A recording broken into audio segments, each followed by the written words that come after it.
Hello po, my name is Queenie Amor Pacatang from Adventist University of the Philippines. I'm a nursing student po. Ngayon po, pag-uusapan po natin yung isa sa mga bagay na hindi po natin madalas pinapansin na sobra pala po importante sa ating kalusugan. Yun po ang pagtulog natin. Lalo na po kapag na-disturb po yung pagtulog natin dahil sa ingay at nagkikising po tayo sa gabi.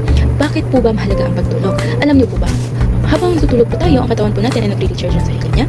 Para po itong cellphone na kailangan po nating i-charge para magamit po natin ng maayos kinabukasan. Kaya kapag tulog po tayo, marami pong nagaganap na proseso sa katawan natin tulad po ng pag-aayos ng cells at tissue na para pong nag-maintain at nag-aayos ng mga sirang parts sa katawan po natin at pag-regulate ng hormones. Lalo na po yung growth hormones po natin na tumutulong po sa paglaki at pagpapalakas ng immune system po natin na para hindi po tayo madaling makasakit. Tapos, pag-clear po ng toxic sa utak natin. Habang natutulog po tayo, naglilinis po yung utak natin ng mga dumi o mga ways na pwede po magdulot ng memory problem o pagkalito. Kaya po, kapag kulang po tayo sa tulog, hindi po natin nagagawa ng maayos. Hindi po nagagawa ng maayos sa katawan natin yung mga prosesong ito. Para po yung cellphone nyo po na hindi na-charge, madali po mag-crash. Yan. Ano po ba yung mangyayari kapag disturb yung tulog dahil sa ingay? So, kapag nakatira po kayo sa malapit po sa kalsada, syempre, busy po yung malapit sa busy na kalsada, madalas po tayo nakakaranas ng ingay ng mga sasakyan na pwede pong makagising sa atin sa gabi. Kung ganito po yung nangyayari, may tawag po ito sa science na sleep fragmentation. Ibig sabihin po nun, kahit tulog po kayo at paulit-ulit po kayo nagigising, kaya kapag ibig sabihin po nun, kahit tulog tayo, paulit-ulit po tayo nagigising, kaya hindi tayo nakakakuha ng deep sleep o matinting antas na pagtulog na sobrang importante po sa katawan natin. Kapag wala po tayong deep sleep, tumataas po yung stress hormone natin tulad ng cortisol at adrenaline na para po ito alam po natin sa katawan na nag-a-alert po tayo sa atin kahit gabi po. Dapat po nag-a-alert po sa katawan natin na kahit gabi na dapat nga magpahinga na po tayo. Nagdudulot po ito ng mataas na blood pressure at heart rate. Kaya risk po tayo sa sakit po sa puso at stroke. Hindi rin po maayos yung trabaho ng immune system natin. Kaya mas madalas po tayong makapitan po ng sipon, trangkaso o ibang sakit. At mahina ang memorya at nahihirapan po tayong mag-focus dahil po sa kulang sa pahinga ng utak. Dahil po kulang po yung pahinga ng utak natin. Now, pag-usapan naman po natin yung ano po ba ang nocturia o ito po yon ang pagising po para umihi. At paano po ba ito nakaka-epekto? Sabi niyo po sa akin noon. At ay nagigising po kayo gabi para umihi. At pagkatapos po noon, nahihirapan na po kayo makatulog. Ito po yung tinatawag na nocturia. Nocturia means madalas po tayong bumabagon para umihi sa gabi at ito po ay nakaka-apekto po ng kalidad ng tulog po dahil po sa pagising po tayo, nagiging mahirap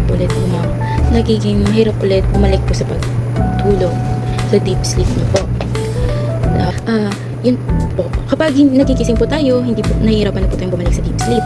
Ang paulit-ulit po na pagigising o nagiging sanhi ng tulog na hindi nare-repair po sa katawan natin na pwede po magdulot ng nakakapagod, pagka-irita at saka mental fog sa araw. Ano po ba ang masamang epekto ng ganitong kondisyon sa katawan? Well, kapag tuloy-tuloy po yung disturbed sleep niyo po, nagiging mataas po yung risk ng hypertension o high blood pressure. Pwede po ito magdulot ng two types of diabetes.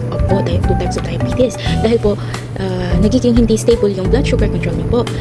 Tumataas po yung risk ng depression at anxiety dahil hindi po nababalance yung hormones ninyo. Lumalala po yung physical performance and energy levels. Kaya nagiging madali tayong mapagod, kahit sa mga simpleng gawain lang po sa bahay, napapagod po tayo.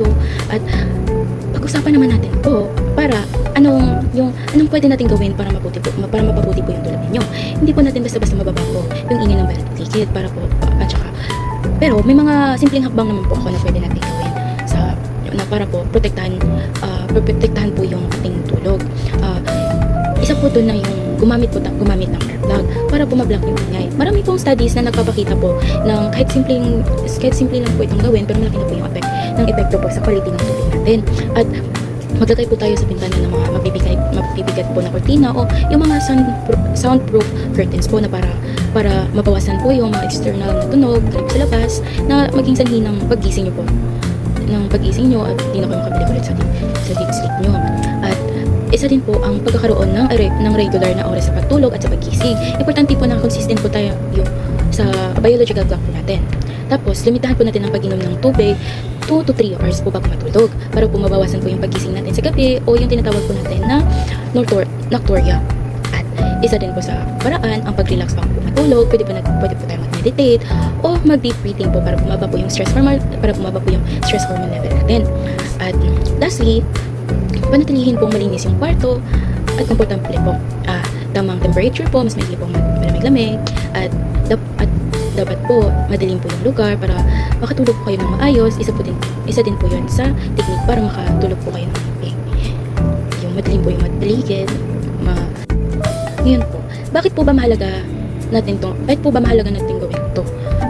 Kapag maayos po kasi yung pagtulog ninyo, nagkakaroon po tayo ng mas magandang energy at focus sa araw. Mas malakas po yung resistensya laban po sa sakit at mas maayos po yung mood natin at emotional health. At mas bababa po yung risk natin sa chronic disease tulad po ng heart disease at diabetes. Ang pagtulog po natin ay parang investment lang po yan sa sarili natin o kalusugan natin. Kung hindi po natin ito papansin ngayon, pwede po itong lumala. Ang epekto po nito ay maging mas mahirap po natin kalabanin po sa mas naharap. So, sa madaling salita po, ang tulog po ay pinakamahalagang bahagi sa pangangalaga po natin sa sarili natin. Huwag niyo pong hayaan na masira po ito dahil ako sa ingay sa labas o nagigising po kami sa gabi dahil ito. Subukan po natin gawin yung mga simpleng hakbang na ito para makabawi po kayo at makaiwas po sa competition. Kung gusto niyo po, tulungan po kayo sa step by step na ito at alamin po natin kung ano pa po yung pwede nyo at aalamin po natin kung paano po pwedeng gawin ang mas lalong gumanda po yung tulog nyo at mas makakatulog po tayo ng mind-bang at mas may po yung kalusugan nyo. Maraming salamat po sa pakikinig at sa pagtulong. At kung may mga tanong po kayo, nandito lang po ako para sagutin nila mga tanong nyo. Tandaan nyo po na ang magandang tulog ay ang susi po ng magandang buhay. Thank you and God bless.